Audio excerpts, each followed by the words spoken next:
요즘 유난히 보름달이 참 예쁘게 보입니다. 오랜만에 맑게 갠 까만 하늘 위로 하얗고 둥근 보름달을 보고 있다 보면 저 거대한 달이 대체 어떻게 탄생한 것일까 하는 질문이 들곤 하죠. 그저 아주 오래전부터 지구 옆에 함께했던 것처럼 당연하게만 보이는 달의 존재는 사실 지금까지도 천문학자들을 괴롭히는 가장 중요한 질문 중 하나입니다. 달의 탄생을 설명하는 이론은 수세기 동안 계속 발전되어 왔습니다. 그리고 오늘날엔 45억 년 전 과거 한 거대한 고대 행성체 하나가 지구에 부딪히면서 지금의 달이 탄생했다는 대충돌 가설이 가장 유력하게 거론되죠. 하지만 여전히 그 대충돌 과정이 정확히 어떤 순서로 벌어졌는지, 얼마나 큰 천체가 어떤 속도와 각도로 지구에 날아온 것인지, 그리고 대충돌 과정 전체가 얼마 동안 진행되었는지 이런 디테일한 것들은 아직 정확히 밝혀지지 않았습니다. 그렇다면 오래전 지구에 벌어진 대충돌 이후 달이 만들어지기까지 얼마나 긴 시간이 걸렸을까요? 얼핏 생각하면 저런 커다란 천체가 만들어지기 위해선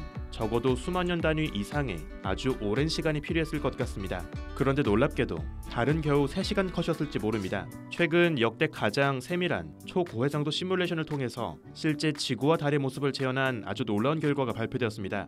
더욱 흥미로운 것은 이번 결과에 따르면 대충돌 이후 달이 만들어지기까지 겨우 3시간 반밖에 안 걸렸다는 점이죠.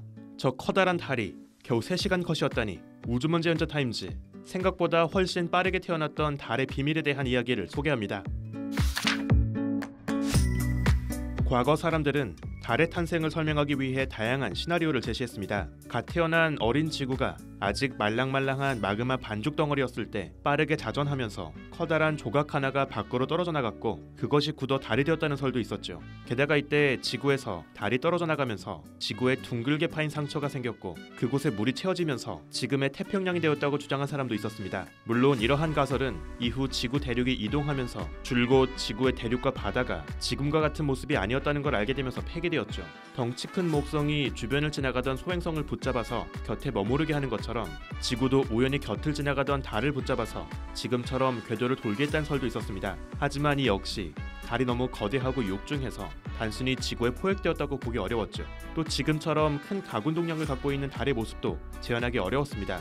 1969년 처음으로 우주인이 달에 발자국을 남겼던 아폴로 11호 미션 이후 70년대 내내 수차례에 걸쳐 진행된 아폴로 달 착륙 미션을 통해서 달 탄생에 대한 본격적인 연구가 시작되었죠. 드디어 사람이 직접 달에 가서 달 표면의 암석을 지구로 가지고 올 수 있었기 때문입니다. 총 6번에 걸친 아폴로 미션을 통해서 380kg의 월석과 달의 토양 샘플을 얻었습니다. 이를 분석한 결과 천문학자들은 달의 암석 대부분이 대략 45억 년 전에 굳어 만들어졌다는 걸 확인했죠. 이는 태양계가 탄생하고 1억 5천만 년 정도가 지나고 나서 지금으로부터 아주 오래전에 달이 탄생했다는 걸 의미합니다. 게다가 달의 암석을 지구의 암석과 비교해보니 그 화학 조성이나 동위원소 함량이 지구 땅 속에 있는 아주 오래된 암석과 굉장히 유사했죠. 이것은 달이 지구와 별개로 탄생해서 나중에 포획된 천체가 아니라 아주 오래전 지구와 달의 성분이 함께 뒤섞이는 대사건이 있었다는 걸 암시합니다.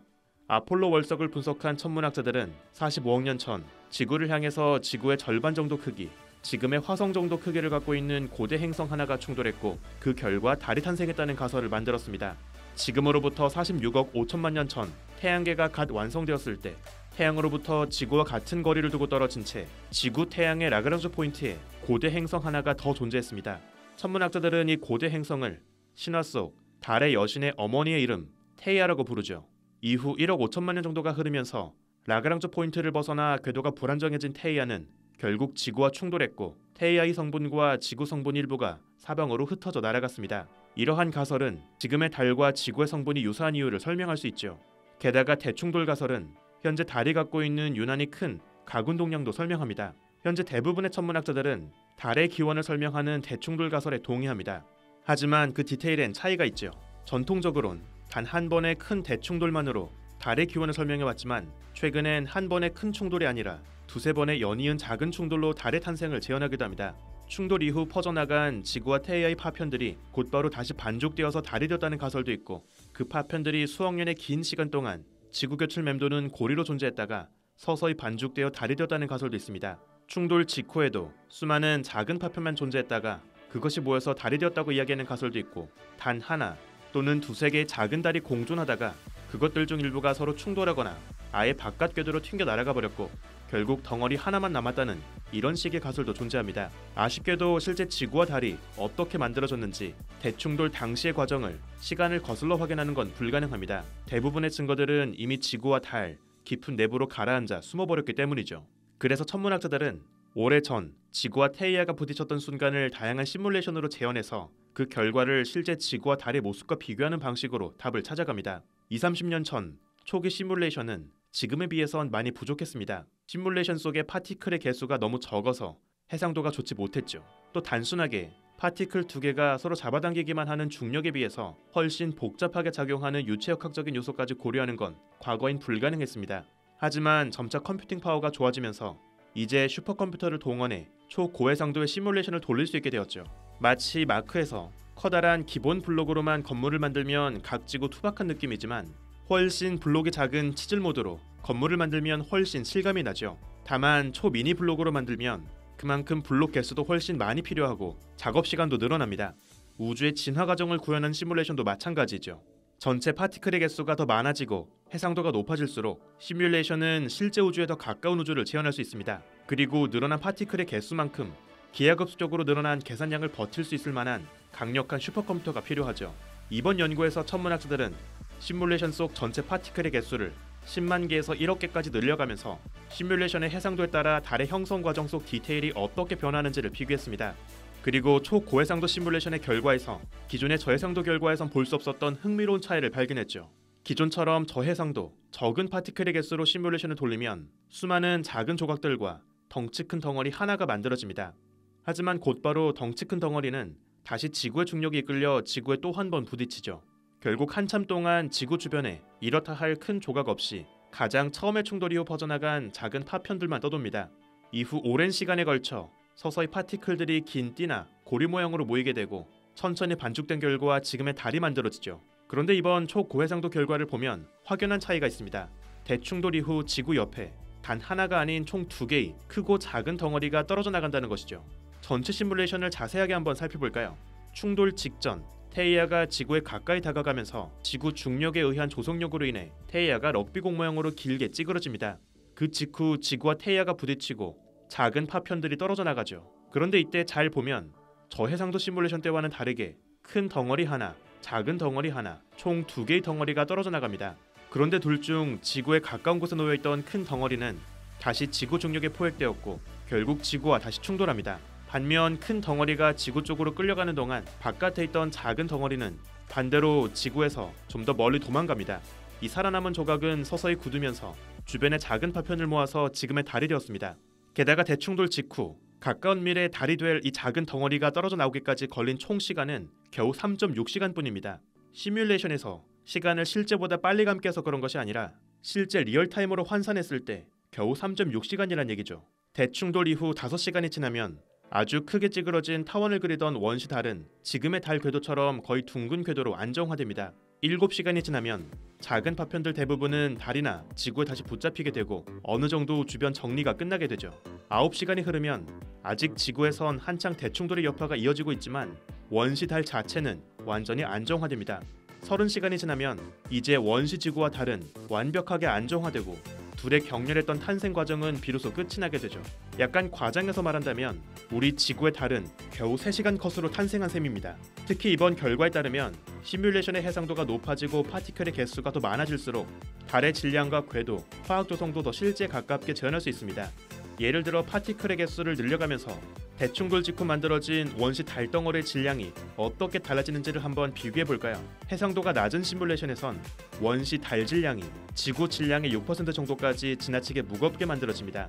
하지만 파티클 개수가 1억 개까지 늘어나고 해상도가 훨씬 더 좋아지면 시뮬레이션의 결과 만들어진 원시 달의 질량은 지구 질량의 1% 수준까지 줄어들죠. 실제로 달의 질량은 지구의 질량에 비해서 80분의 1 정도밖에 안 됩니다.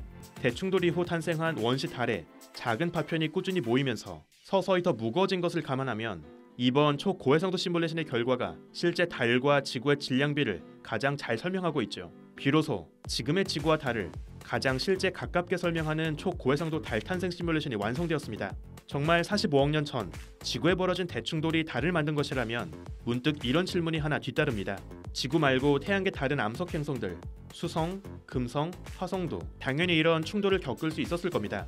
그렇다면 왜 지구만 이런 커다란 달을 거느리게 되었을까요? 사실 이유는 간단합니다. 우선 수성과 화성은 지구에 비해서 훨씬 작죠.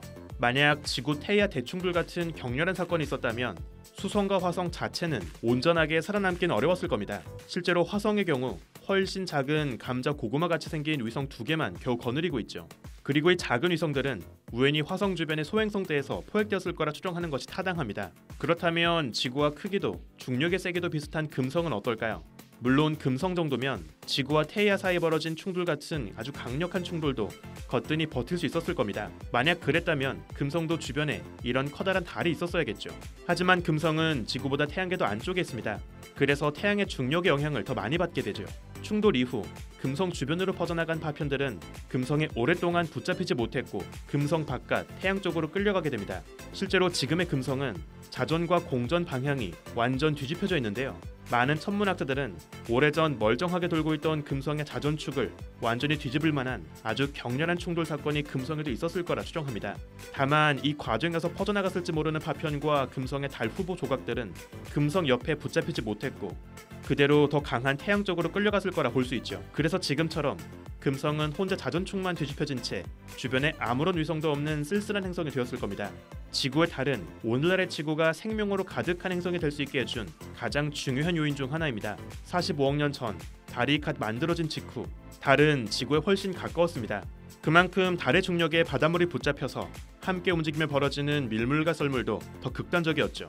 덕분에 지구의 바닷물은 더 쉽게 요동치고 혼합되었고 바닷물 속에서 다양한 화합물이 반죽될 수 있는 아주 좋은 무대가 되었습니다. 이는 지구의 원시 바다에서 복잡한 유기분자가 탄생할 수 있는 좋은 기폭제 역할을 해주었죠. 또한 달 덕분에 지구와 자전축이 살짝 기울어진 채 돌게 되었고 덕분에 주기적으로 따뜻했다가 추워지는 계절 변화가 벌어집니다. 항상 춥거나 덥기만 하다면 생명 활동에 오히려 불리합니다. 주기적으로 온도가 변화하는 변동성이야말로 생명에 숨을 불어넣는 가장 중요한 요인이죠. 우리의 달이 지구에게 해준 역할을 봤을 때 어떤 행성에 생명이 탄생하고 유지되기 위해선 그 곁에 덩치 큰 위성의 존재도 중요할 거라 생각할 수 있습니다. 이제 천문학자들은 태양계를 넘어 다른 별 주변을 도는 외계 행성까지 그리고 그 곁을 도는 외계 위성의 존재까지 찾는 시도를 하고 있습니다. 그리고 우리 지구처럼 주변을 도는 거대한 위성의 존재 덕분에 밀물과 썰물이 벌어지고 안정적인 계절 변화가 벌어지는 또 다른 생명의 보고를 찾고 있죠. 이처럼 유사 지구-달 시스템을 찾기 위해선 우선 우리의 달은 어떻게 탄생했는지, 어떻게 이런 긴 시간 동안 안정적으로 궤도를 돌며 우리 지구 곁을 지킬 수 있었는지 그 비밀을 밝혀야 합니다. 그리고 역사상 가장 정밀한 초고해상도로 지구-달 시스템을 재현한 이번 놀라운 연구 결과는 바로 그 비밀을 밝혀낼 중요한 분기점이 될 겁니다. 우주먼지 연차타임즈, 오늘은 여기에서 마칩니다. 구독과 좋아요도 부탁드릴게요. 우주먼지 여러분 감사합니다. 안녕.